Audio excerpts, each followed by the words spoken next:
Hey everyone, welcome back to the channel.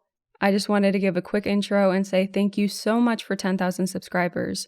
You really have no idea how much it means to me, and I'm really appreciative of all of you. I just want to thank you all for being such a great audience. I really am blessed to have such an awesome community around this channel, and I'm really excited about this video. I hope you guys enjoy it. It's all of your true encounters, true experiences, and some of them are pretty crazy and wild. So I hope you enjoy it. If you do, give it a like, thumbs up, subscribe if you haven't already, you know all of that, and I will catch you guys in the next one.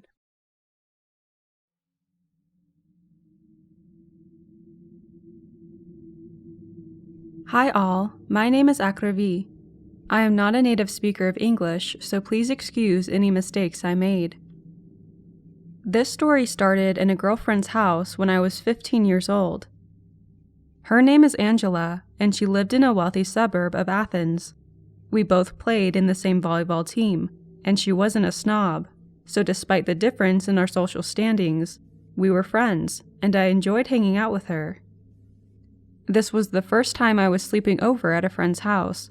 Unlike the US, sleepovers were not really a thing in Greece, but Angela and her family were American citizens, and they followed their traditions.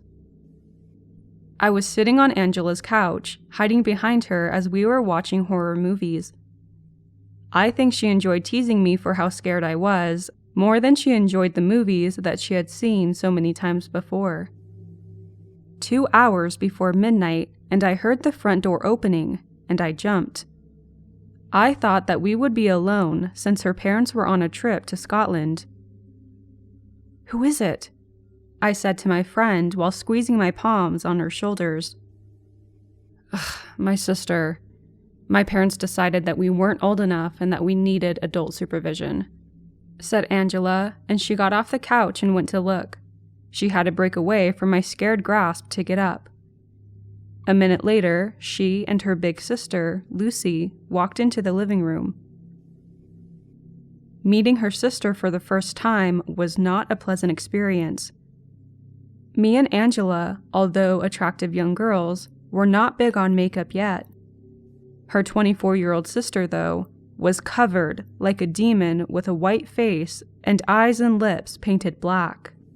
She was taller than us, obese, and dressed in a combination of black clothes that were tight or loose in all the wrong places. To say the least, she looked off-putting. I said hello as pleasantly as possible, and she didn't reply. She left us and went up to her room, which was okay with me. I wouldn't mind if I didn't see her again for the rest of my stay. Unfortunately, this wasn't the case. Angela and I cooked, watched more movies, and talked about stuff which led us to stay up late. 1:15 midnight, Lucy came down from her room, holding something big and square. She had a big smile that somehow made her less attractive and scarier than before. "Hey girls, do you want to do something really spooky?" she said, and I looked at Angela a bit worried. "Like what? That Ouija board again? You've never been able to summon anything with that," said Angela. "I have summoned things that you don't know, and they've pleased me greatly. You're just so negative that they never show up when you're around," she said, and looking at me, she continued, "But I sense that they'll show up for your friend." "What will show up?" I asked Angela. "Spirits," she said trivially. "Nonsense. My sister's just fooling herself." "What do you think?" Lucy asked me.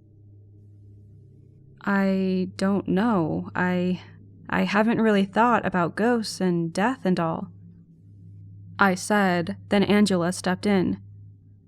"Let's just get it over with, or else she won't leave us alone with all her nonsense." I trusted my friend, and to be honest, I was curious about the whole ghost conjuring deal, so I followed Angela and Lucy upstairs. We went to the attic, and we climbed a second retractable ladder to an even smaller attic. "Are you for real? We're gonna freeze up here," Angela said to her sister as we cramped inside a small space next to an open window that let in cold air from the dark park across the street. I did research. The tallest place in the house, contact with nature, at the right time, and magic will happen, Lucy said as she opened the wooden Ouija board before us. Have you had this thing in your family for a long time? I said, seeing that the board looked used and dated. It belonged to a wonderful occultist, Lucy said with a self-indulgent grin, but from Angela's grimace I could tell that she thought it was all BS. The night's cold was beginning to drill in mine and my friend's bones, while her sister didn't seem to be affected at all. We told her to get started so we could go back down, and Angela asked me to put my finger on the planchette as she did. There is no need for that. It will move by itself. We are just going to join hands in a circle, Lucy said. I reluctantly took her fat, sweaty hand, but was comforted by holding Angela's and looking at her being completely calm with her eyes closed. In the dim light that came from the open window, I realized I was the only person looking at the board. Angela was basically meditating, and Lucy had thrown her head back and was whispering. It wasn't in Greek or English, but it was a long sentence repeating over and over again. I looked at the board, and I thought that the metal piece had moved, but then I realized I hadn't remembered the location that it was when I first saw it. Then Lucy's voice became loud and guttural, still repeating the same sentence. A cold sweat came over my body. Angela tensed up and squeezed my hand. I wanted to say something to her, but I was afraid. When I looked at Lucy, my heart began to race. It appeared that the thickness of her neck had doubled, and her eyes had no pupils. I thought I was mistaken, that she had them closed, but they were open for sure. Then a loud crashing sound bled my ears. It was like a piano was dropped from the top of a building and crushed into a million pieces as I was standing next to where it landed. Then, something cold hit me on the neck and stung me. I reached to check, and I found. It was the planchette from the Ouija board pushing with its edge against my carotid artery. I pulled it and threw it away and let out a terrifying yell. My scream was enough to wake up my friend from her trance. Upon seeing how scared I was, she helped me down the small attic. She asked me what happened, and when I told her, she was looking at me with disbelief. "Didn't you hear the crash? My ears are still ringing," I said, and she swore that she hadn't heard anything. This scared me even more. Angela took me down to the living room and made me a hot chocolate while I sat in front of the TV. I was seriously freaked out and thinking about leaving, but since it was late, I decided to go immediately to sleep and call a taxi first thing in the morning. They had prepared their guest room for me. After a hot shower, I had calmed down enough, and I started feeling stupid, thinking that I probably scared myself to death, although I could see a red mark where I found the planchette. I met my friend in the living room. She asked me if I wanted to sleep with her in her parents' bed, in case I got frightened. Angela was so sweet, and I could tell that she felt bad for the whole incident. So I pulled a brave face and I told her that I was okay, and that I just worked myself into a fit. "Has your sister gone to bed?" I asked her. "I don't know. I haven't seen her since we came down," she said, suddenly looking worried. Then she got up from the couch and ran upstairs calling her sister's name, with me following on her heels. We reached the attic below the smaller attic where the Ouija board session happened. The retractable ladder was still down, leading to the black square opening. We looked at each other, and Angela called Lucy again. We heard noises. And slowly, Lucy's face appeared in the opening, looking at us with a blank stare.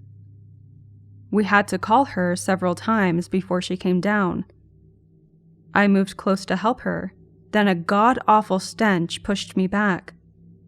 I remembered the smell of a rotten dead cat we once found on the roof of my parents' house. That smell was inhumanly bad. Angela's sister reeked of pure death. I could tell that this time Angela had the same experience as me. We covered our noses, but it wasn't enough. Gagging from the awful smell, we led the dazed and confused Lucy down the stairs, asking each other why every item of her clothes was dripping wet as if she went swimming. By the time we got to her room, she had found enough of her composure and her spirit, and the filthy odor had diminished. "I'm okay, girls. No need to worry about me. I hope I didn't scare you. I would sure love to do this again," she said, and laid back with a smile of ecstasy. Angela looked at me, and her eyes spoke that she was terrified. I pulled the covers over her sister's body and we left the room. As I closed the door, I thought about locking Lucy in. Instead, I took my friend by the hand. We went to the guest room where I had my stuff, and we carried them into her room. We locked ourselves in there, agreeing that this was the safest place to spend the night. We barely got any sleep until close to daylight. The next morning, Lucy seemed like her usual self, based on Angela's experience, that is.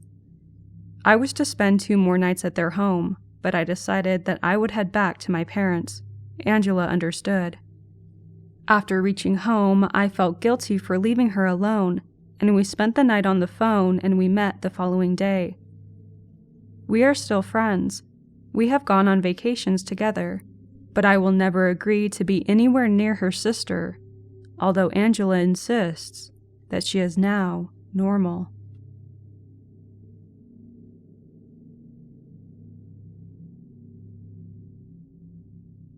I was in kindergarten at the time. On the 100th day of school, I was unfortunately absent with the flu. There were a number of different activities that I missed out on that day. Everyone practiced bouncing a ball 100 times, jumping rope 100 times, drawing 100 of whatever they wanted to, etc. You get the idea. One of the assignments was to draw a picture of yourself as a 100-year-old. When I returned to school, I found a drawing in my mail cubby.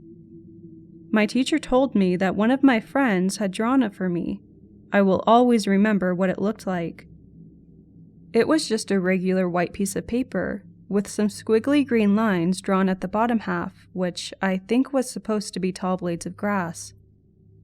In the bottom right corner, there was a crude kindergarten-style drawing of an old man with a black cloak, a stovepipe hat, a long gray beard, and a cane. By no means was this a work of art. It was just a simple small child's doodle. I just remember thinking that this must have been how my friend imagined me looking as a 100-year-old. That night, I showed the picture to my mom. She told me that it just looked like someone had tried to draw some grass. I told her to look at how my friend had drawn me as an old man, but she told me there was nothing there, and it was just green lines.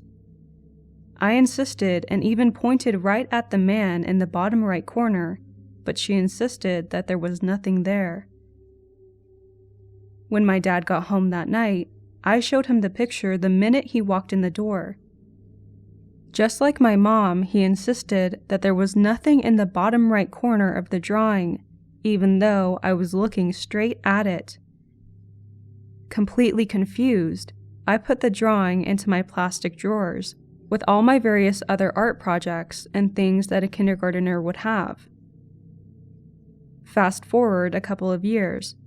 I had never forgotten that picture, and the weird way that my parents had denied seeing the drawing of the old man.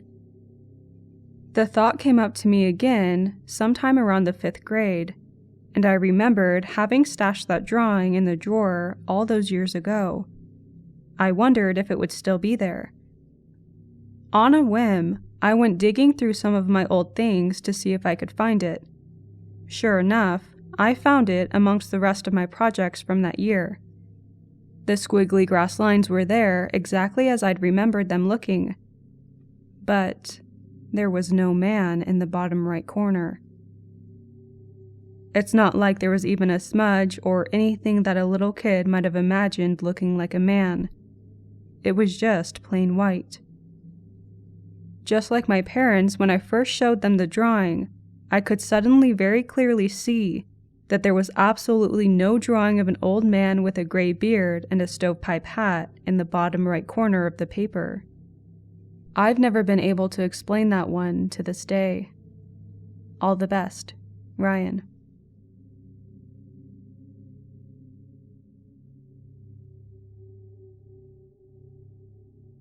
I didn't think I had any scary stories to tell until I was recently watching a video on shadow people and remembered an experience from my childhood. As a kid, I used to get night terrors and had these recurring false awakenings where I would get up in the middle of the night and head downstairs to get a drink of water, only to find that my path was blocked by some sort of monster. I would always wake up right after I saw the monster, but it left me with a lingering feeling of dread. Sometimes the monster would be a vampire or a skeleton, but other times I would see this stretched out, worm-like creature with 4 stubby legs ending in human hands instead of feet, wrapped in a gray cloak and faceless like a ring wraith. That image might be enough horror material all by itself, but this is just all background to give you a feel for the troubled relationship I had with sleep at the time. One night, I woke up to find that there were 4 or 5 black silhouetted figures standing over my bed, intently watching me. They were all wearing some sort of wide-brimmed hats like fedoras or pork pies. Think Walter White. I was able to get a look at them from multiple angles as they swayed and turned their heads, leaning toward each other as if to whisper in each other's ear, though they made absolutely no sound the whole time. I saw at least 1 or 2 of them looking down and interacting with something in front of them, like maybe turning the pages of a book or shuffling through tools, but I couldn't tell what exactly they were doing. The whole time, I laid there petrified in fear, trying to hold as still as possible, thinking that if I didn't move, they'd think I was asleep and I'd be safe. For some reason, I felt sure that if they realized I was awake, they would do something horrible to me, but that I'd be safe as long as they thought I was asleep. Eventually, I closed my eyes until somehow I miraculously managed to go back to sleep, and woke up the next morning relieved that they were gone. At the time, I was convinced that I had been fully awake when it happened, but predictably, as I got older, I eventually wrote it off as a dream, just another one of my false awakenings. But that didn't sit quite right with me, because I remembered getting more and more tired as I lay there with my eyes closed, and then slowly waking up and realizing I'd dropped off to sleep. In all the other dreams I've ever clearly remembered, I'd woken up suddenly, like someone had flipped a switch. The dreams I awoke from slowly, always rapidly faded from my memory, until only their general feeling and maybe a few vague flashes remained. Yet that next morning, I woke up gradually and could vividly recall what I'd seen. When I eventually learned about sleep paralysis, I chalked it up to a sleep paralysis hallucination, though I have no way of knowing whether or not I was paralyzed, because I never tried to move. But then I learned about the shadow people, and how some believe those silhouettes we've all seen out of the corner of our eyes, only for them to vanish when we look directly at them, are not just a trick of the eye, but rather they're some sort of numinous beings that live just beyond our gaze. Imagine the chills that ran down my spine when I learned that many of the people who reported their experiences with the shadow people specified that the silhouettes they saw looked like they were wearing wide-brimmed hats.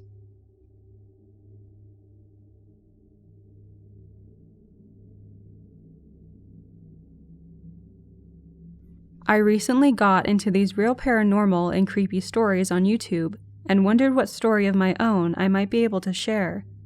The paranormal has been part of my life since I can remember, so you'd think I'd have tons of stories to share. The thing is, most of my experiences have been pleasant, or at least neutral, except for one. My family is sensitive to the paranormal, particularly the women of the family.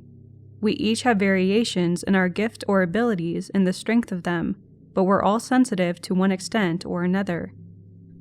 Perhaps that's why the paranormal has always been part of my life.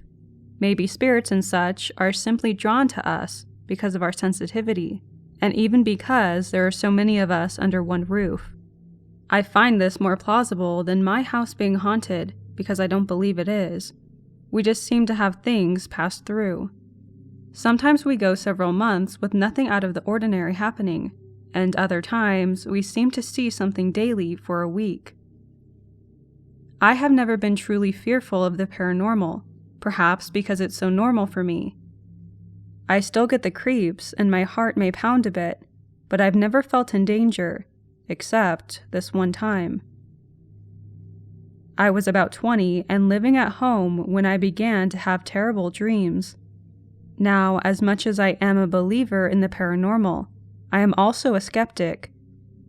I believe most experiences can be explained with a little reason and science, and I try to debunk anything before really accepting it's paranormal. As I write this now, I currently have a degree in psychology and a scientific background, so I can usually find an explanation. I've had nightmares before, but in the end, they were just dreams.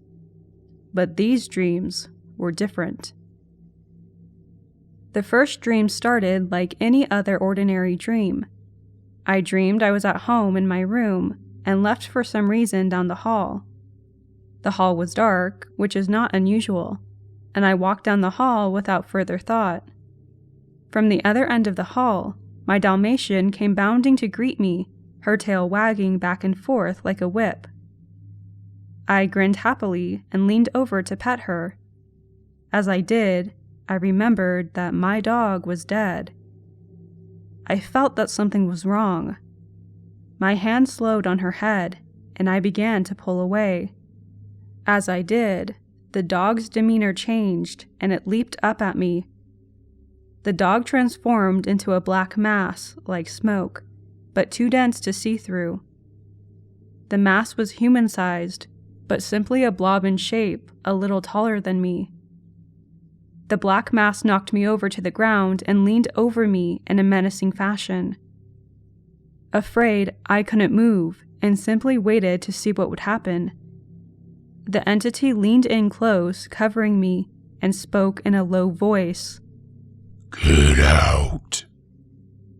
I felt pressure on my body, holding me down to the ground as it repeated, "Get out." Then I abruptly woke up. I sat up in bed, breathing deeply, and I would have written the whole thing off as a cliché nightmare, if not for one thing. My right ear, the one that the entity had spoken into, was physically reacting as if someone had just whispered in my ear. The little hairs standing on end, the prickle left behind from another's breath. A physical reaction to something that had supposedly taken place in my mind. This wasn't sleepwalking or talking. This was a reaction to a stimulus. This left me a little shaken, but I wrote it off mostly. I got up to calm my nerves and went back to bed. I didn't think too much of it. As I said, it could so easily be written off as an ordinary creepy nightmare. And the message was so cliché, exactly what one expects from a horror movie. A couple of nights later, I find myself asleep and dreaming again. In this dream, I was hanging out with my childhood best friend in a finished but little used attic room. There was only one door to the room, and it was closed. We spent some time together when my attention was then drawn to the door. The handle was jiggling, like something was trying to open the door. I stood from my seat and went to investigate. My friend was forgotten at this point in the dreamscape. As I approached the door, I could see something dark moving under the door. The handle continued to jiggle. In the way of dreams, I found that I knew what was on the other side. It was that same black mass. It was trying to get in. Something told me it would be a terrible idea for the entity to get inside, and with no other idea of how to defend myself, I grabbed a hold of the doorknob to try to keep it from turning. The doorknob was antique, and I kept a tight hold of it as something on the other side continued to try to open the locked door. After a minute of this battle of wills, the movement stopped, but I didn't let go of the handle. I waited and watched to see what would happen next. I looked down at the doorknob in my hand and realized it was one of the kinds with the keyhole above the doorknob, the sort that you could see straight through if you tried. It was then that the black mass began to seep through the keyhole and down onto my hand. I panicked, but once more found myself unable to move, perhaps because I was still so afraid to let go of the door. The mass poured through slowly and crept up my arm, covering me in darkness. At this point, I began to fear that this thing didn't just want to get into the room, but it wanted me. I feared it wanted to possess me. As the darkness crept further and further up my arm, I began to pray. While I've not always been the most religious person, I was raised in a religious family of a Christian denomination. My mother had taught me when I was a child to call on the white light of Christ if I ever didn't feel safe. This was a technique that had been taught to her by her mother, who was not overly religious herself. So I prayed. I prayed that the Lord would surround me in his white light of protection and keep me safe, that the darkness would not take hold of me. The black mass slowed and then stopped, but I kept praying until I suddenly woke up mid-prayer. 1 minute I was praying in my dream, asleep. The next I was awake and continued the prayer without any pause. It was simply as though my eyes were closed 1 minute and open the next, but the prayer never stopped or paused at all. This also felt unusual.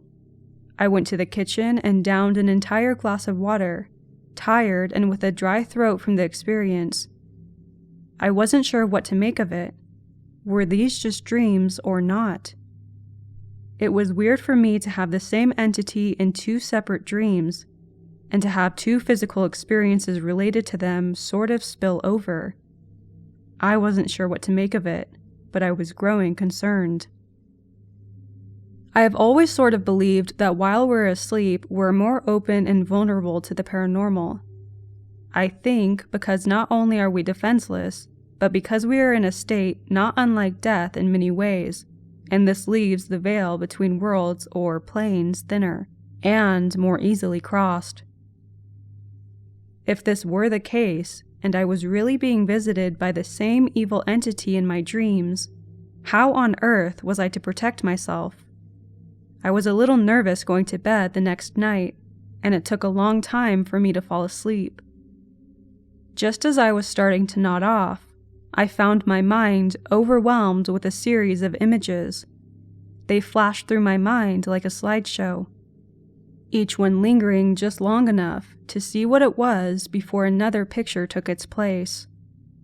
What I saw were the faces of what I can only describe as demons.